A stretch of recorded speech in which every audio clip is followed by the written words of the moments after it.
প্ৰথম ভিডিঅ' হ'ব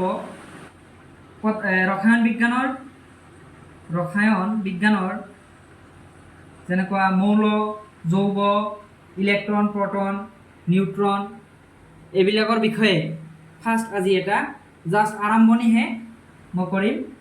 চ' আপোনালোকে ভিজিট কৰিব। কৰিলোঁ ছাপ'জ ধৰি ল'লোঁ এইটো এটা কি ছ'ডিয়ামৰ এটম। এইটো কি ছ'ডিয়াম এটম, তাৰমানে পৰমাণু। হা, তো পৰমাণু এটাত কি থাকে তোমাৰ যিকোনো পৰমাণুত কণী তোমালোকে দেখা পাইছা না নাই? কণীত যেনেকুৱা কুহুম থাকে, ভিতৰত যিখিনি হালধীয়া বস্তু থাকে, ঠিক তেনেকুৱাকৈ এটমৰ ভিতৰত ঠিক তেনেকুৱা এটা ৰাউণ্ড ঘূৰণি এটা বস্তু থাকে। সেই বস্তুটোৰ নাম কি? সেই বস্তুটোৰ নাম হৈছে তোমাৰ নিউক্লিয়াছ। সেইটোৰ নাম কি? নিউক্লিয়াছ। NUCLUS,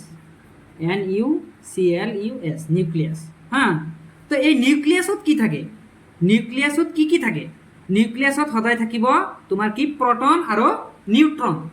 প্ৰটনক পি দি বুজোৱা হয় আৰু নিউট্ৰনক এন দি বুজোৱা হয়। স্মল এন বা কেপিটেল এন তুমি বুজাব পাৰা। পি মানে হৈছে প্ৰটন আৰু এন হৈছে নিউট্ৰন। হা, তো তেতিয়াহ'লে তোমালোকৰ মনত নিশ্চয় এটা কুৱেশ্যন এৰাইজ হৈছে যে ইলেক্ট্ৰনবিলাক তেতিয়াহ'লে ক'ত থাকে? যে সূৰ্যৰ চাৰিওফালে যেনেকৈ গ্ৰহবোৰ থাকে, ঠিক তেনেকুৱাকৈ নিউক্লিয়াছৰ চাৰিওফালে কিছুমান ৰাস্তা থাকে, কিছুমান কক্ষপথ থাকে। সেইবিলাকক কি বুলি কোৱা হয়? কক্ষপথ বা শেল বা খোল বুলি কোৱা হয় অসমীয়াত।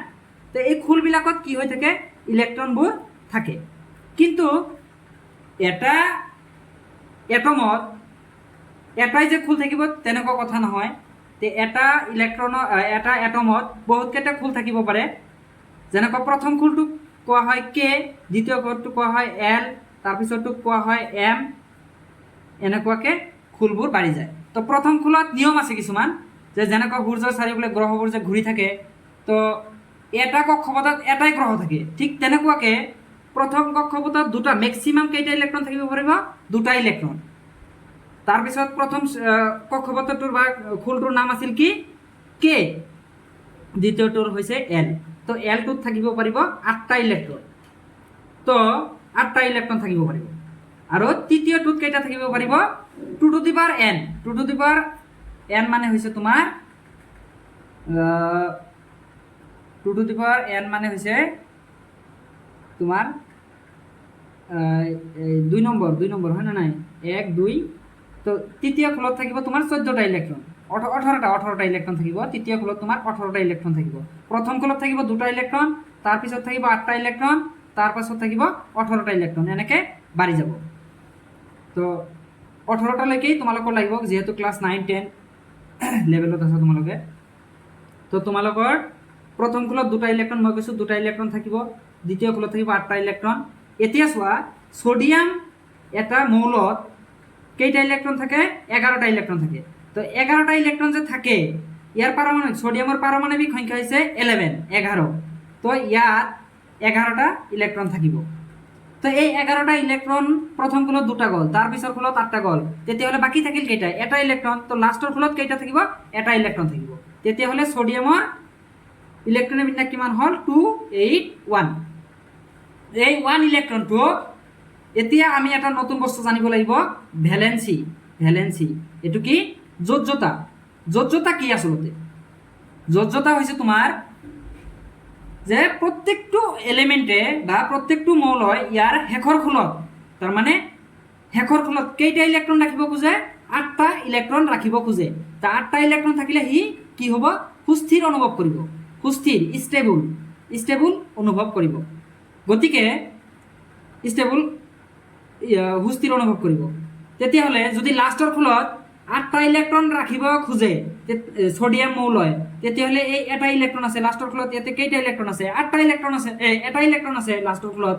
গতিকে 8টা হ'বলৈ হ'লে আৰু কেইটা লাগিব? 7টা লাগিব। ইয়াতে লাষ্টৰ খোলটোত 8টা ইলেক্ট্ৰন বনাবলৈ হ'লে আমি কি কৰিব লাগিব? হয় 8টা ইলেক্ট্ৰন বেলেগৰ পৰা আনিব লাগিব, নহ'লে এই এটা ইলেক্ট্ৰন বেলেগক দি দিব লাগিব।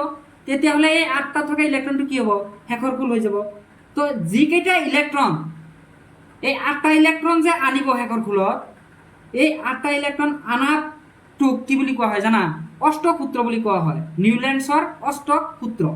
তো নিউল্যান্ডছৰ অষ্টসূত্ৰ মতে কি তাৰমানে তোমাৰ নিউল্যান্ডছে কৈছে যে মৌল এটাই ইয়াৰ শেষৰতম খোলত সদায় কি ৰাখিব খোজে 8টা ইলেক্ট্ৰন ৰাখিব খোজে 8টা ইলেক্ট্ৰন ৰাখিব খোজে তো 8টা থাকিলে তাৰমানে কি হ'ব এই মৌলটো সুস্থিৰ হ'ব তো 8টা হ'বলৈ হ'লে সোডিয়ামে কি কৰিব এটা ইলেক্ট্ৰন এৰি দিব কিন্তু এই সোডিয়াম মৌলই এৰি দিয়াটো কিয় প্ৰিফাৰ কৰিলে হয়নে নাই ইটো বেলেগৰ পৰা ধাৰ ল'বলৈ বেলেগৰ পৰা বেলেগ এটা মৌলৰ পৰা বা বেলেগৰ পৰা ধাৰ লৈও 7টা ধাৰ লৈ পেলাই 8টা বনাব পাৰিলেহেঁতেন কিন্তু কিয় নকৰিলে তে ই 7টা ইলেক্ট্ৰন খোজোতে ইয়াৰ বেছি সময় লাগিব বা কষ্ট বেছি হ'ব আৰু এটা ইলেক্ট্ৰন বেলেগক দি দিওঁতে সহজ হ'ব হয়নে নাই তো সেইকাৰণে সোডিয়ামে সদায় কি কৰিব এটা ইলেক্ট্ৰন ইয়াৰ ওচৰে পাজৰে থকা কিছুমানক এৰি দিব ক'ব যে তুমি লৈ লোৱা বা তুমি এনেকৈ মানে এৰি দিব তাৰমানে তো যদি সোডিয়াম মৌলই এটা ইলেক্ট্ৰন এৰি দিয়ে